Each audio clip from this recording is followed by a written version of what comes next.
Greetings to everyone. இங்கிலீஷ்ல நம்ம கிட்ட ஒரு கொஸ்டின் கேட்டாங்க அப்படின்னா அதுல கிராமட்டிக்கலா எந்த தப்புமே இல்லாம இங்கிலீஷ்ல எப்படி ஆன்சர் பண்றது அப்படின்னு பார்க்க போறோம். இங்கிலீஷ்ல மொத்தம் 3 டிஃபரெண்ட் கைண்ட்ஸ் ஆஃப் சென்டென்ஸ் இருக்கு.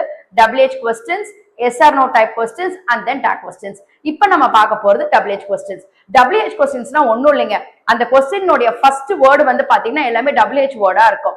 பார்க்க போறோம். இப்போ இந்த கொஸ்டின் பாருங்க. What have we achieved so far அப்படின்னு இருக்கு. சோ இது வரைக்கும் நம்ம என்ன அச்சீவ் பண்ணிருக்கோம் அப்படின்னு இதுல முதல்ல வந்து verb வந்து என்ன ஸ்ட்ரக்சர்ல இருக்கு அப்படின்னு பார்க்கலாம். இப்போ இங்க பாருங்க achieved அப்படின்றது வந்து பாத்தீங்கன்னா மெயின் verb கூட auxiliary verb இருக்கு. ஏன் கூட auxiliary verb இருக்குன்னா achieved ஓகேங்களா. சோ இந்த verb வந்து பாத்தீங்கன்னா V3 ஃபார்ம்ல இருக்கு. அதாவது past participle. past participle எப்பவுமே தனி verb-ஆ வராது, கூட கண்டிப்பா auxiliary verb வரும். சோ இது வந்து V3 ஃபார்ம்ல இருக்கிறதுனால கூட இருக்கிற auxiliary verb வந்து என்னன்னு பாத்தீங்கன்னா have-ன்னு இருக்கு. சோ நம்ம ஆன்சர் சொல்லும் போதும் இந்த have achieved நம்ம அப்படியே யூஸ் பண்ணி சொல்லலாம். அப்ப ஆன்சர் வந்து என்ன சொல்லலாம்? We have achieved, நீங்க என்ன வேணா போட்டுக்கலாம் dash. We have achieved good result. We have achieved good progress in our project. So நீங்க என்ன வேணா சொல்லிக்கலாம். So ஆப்ஜெக்ட் வந்து அந்த சிச்சுவேஷனுக்கு ஏத்த மாதிரி என்ன வேணா சொல்லலாம்.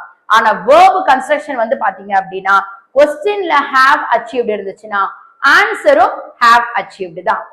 சோ இப்போ நம்ம question வந்து என்ன பார்த்தோம்னா have plus V3 இல்லனா has plus V3 பார்த்தோம். இது கிராமர்னு வரும்போது இதுக்கு என்ன பேரு அப்படின்னு பாத்தீங்கன்னா present perfect tense. சோ இந்த ஸ்ட்ரக்சருக்கு பேரு present perfect tense.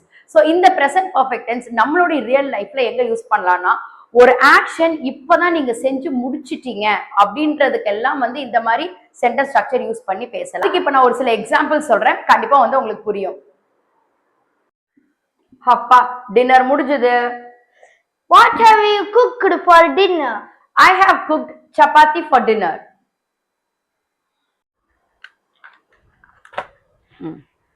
Where have you kept my box?